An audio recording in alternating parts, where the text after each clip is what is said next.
აი რა საერთო ქონდა კეზერაშვილის თავდაცვის სამინისტროს. რა პრინციპით დაინიშნა ეკა ტყიშელაშვილი საგარეო საქმეთა მინისტრი? რა გამოცდილება ქონდა მას? დავით არსებობს და ქალბატონი არსებობს პროფესიები, რომელსაც აუცილებლად ჭირდება ასაკი. აუცილებლად, აი დიპლომატია არის ასეთი პროფესია. რომ აი ვუნდერკინდი რო იყო, ვარსკვლავები რო დაწყვეტო ცაზე, ხო? გჭირდება წლები, გჭირდება სოდნა ამ სტრუქტურის. საკმაოდ რთული სისტემა არის დიპლომატია. მე მგონი დამეთანხმებით თამაში. როგორ შეიძლება ასეთი პატარა ასაკის ქალბატონის დანიშვნა, ასეთი გამოუცდელი ადამიანის დანიშვნა საგარეო საქმეთა მინისტრი? აი რა პრინციპით დაინიშნა ახალაია? აი რატომ დაინიშნა ჰანიბალია, ნაპოლეონია, დავით აღმაშენებელია თუ ვინ არის? რა იცის მან სამხედრო სტრუქტურის შესახებ? რა ნიშნით იყო დანიშნული გოგავა შტაბის უფროსად? გავლა გამოვლაში არ იყო თავდაცვასთან, რაც პოლიციელი იყო, არ ვიცი, კარგი პოლიციელი იყო თუ ცუდი, ისიც არ ვიცი. მაგრამ სულ სხვა რაღაც, აი კომპეტენციას, აი კომპეტენტურობას რა კრიტერიუმებით აფასებთ თქვენ როცა ადამიანებს ნიშნავთ? ნუ თქვენ რა თქმა უნდა ამაში მონაწილეობა არ აქვს მიღებული, იმიტომ რომ სააკაშვილი ნიშნავდა. ერთადერთი რის გამოც ისინი ინიშნებოდნენ, ეს არის პირადი ერთგულება ხელისუფლების და არა სახელმწიფოს. ძალიან ხშირად ეს ხელისუფლება ცდილობს გაიგივოს მთავრობა, ხელისუფლება და სახელმწიფო. ძალიან ხშირად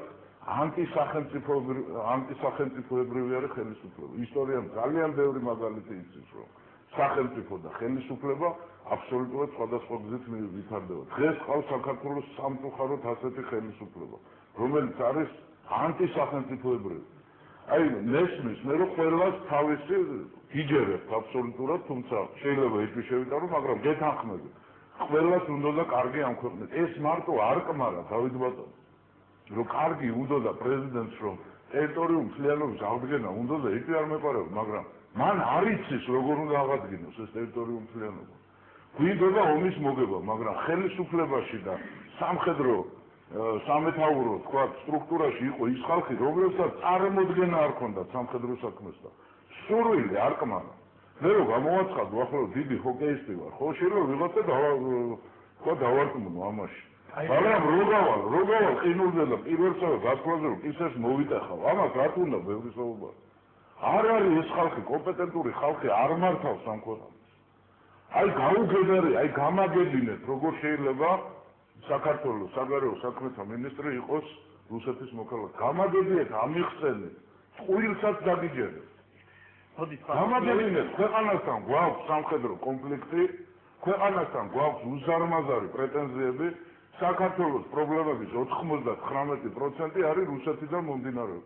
გამაგებიეთ, რა პრინციპით დანიშნეთ საგარეო საქმეთა მინისტრი რუსეთის მოქალაქე. ჯგუფ თავმოყარეობაც კი აღარ არის ამ ქვეყანაზე. ერთ გულწრფელად კითხავთ ახლა ერთ ამის. აი იმდენი კითხვა იყო დათმული.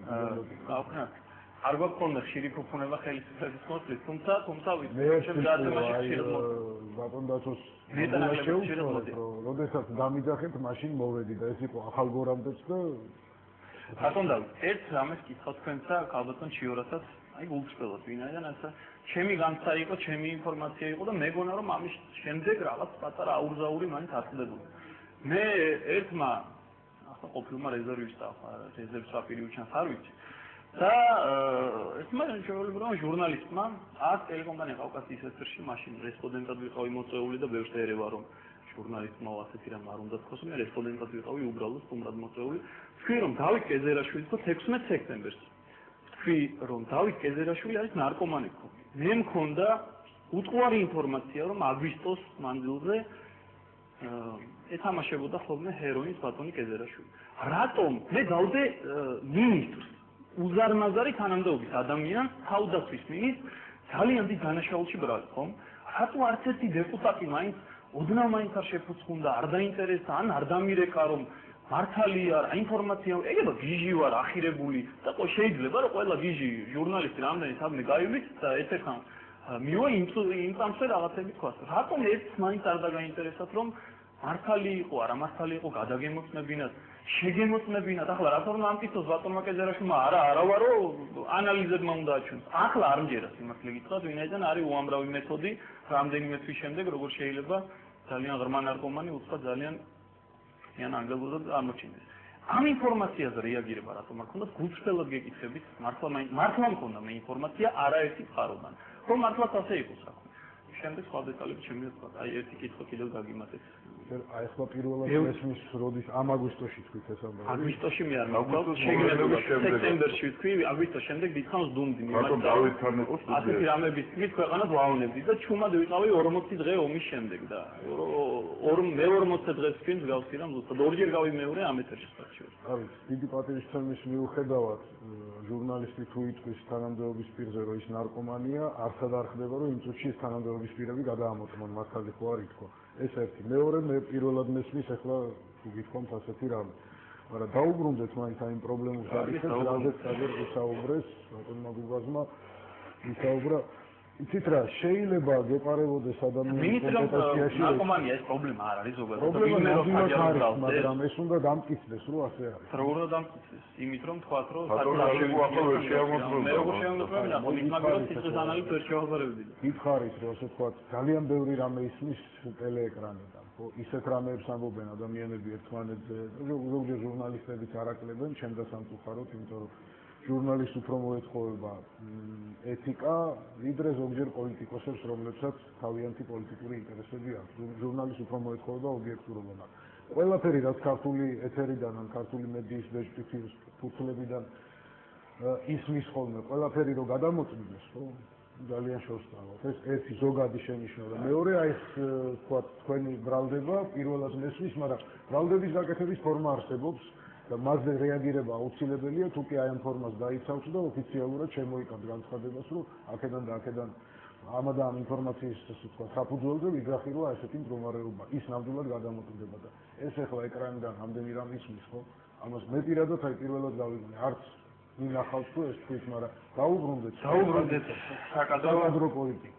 შეგი ვინ რაში არის კომპეტენტური, ხო შეიძლება საშუალება რომ კონდეს სხვა დროს მოვიდეთ ეთერში და სიამოვნებით ვეკამათები გუბას ვთქვათ ისტორიული მეცნიერების პლუსებზე და მინუსებზე საქართველოში.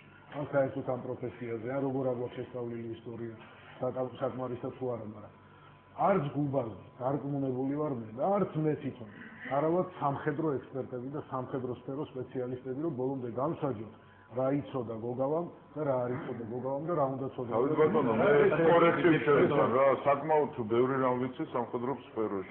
გია ყარყარაშვილი არის თორე. ბატონო, გია ყარყარაშვილი პროფესიის არ გაგივლია. თუ ახლა პროფესიის არ გამივლია. რომელზეც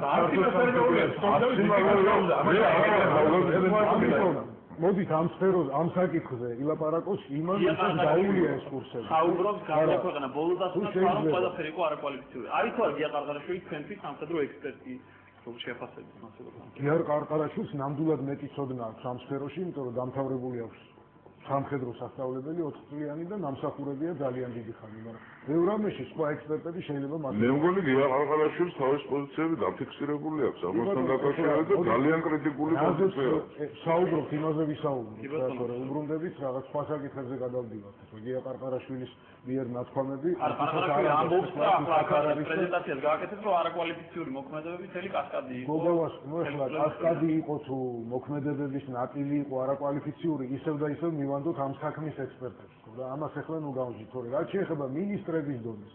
მინისტრები არც ერთ დემოკრატიულ ქვეყანაში არ არიან ვალდებულნი, რომ უშუალოდ სამხედრო ხელოვნების დეტალებში იყვნენ გარკვეული და ამ სფეროს წარმომადგენლები იყვნენ.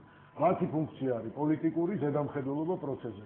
შესყიდვებზე და იმაზე, რომ სამხედრო ექსპერტების რჩევები რაღაცნაირად თავის შტატთან ერთად გაითვალისწინონ, დააბალანსონ, რაღაცა დასკვნონ, მიაწოდონ მთელ ხელისუფლებას პრეზიდენტს თუ მინისტრთა კაბინეტს, იმიტომ რომ საბოლოო ჯამში ზოგადად მთავრობა იღებს პოლიტიკურ გადაწყვეტილებებს და თავდაცვა მარტო სამხედრო სფეროსგან არ შედგება, პოლიტიკური სფეროც არის ეს. ამიტომ არის ლაპარაკი იმაზე, რომ მინისტრი უნდა იყოს სამოქალაქო პირი. ეს ერთი.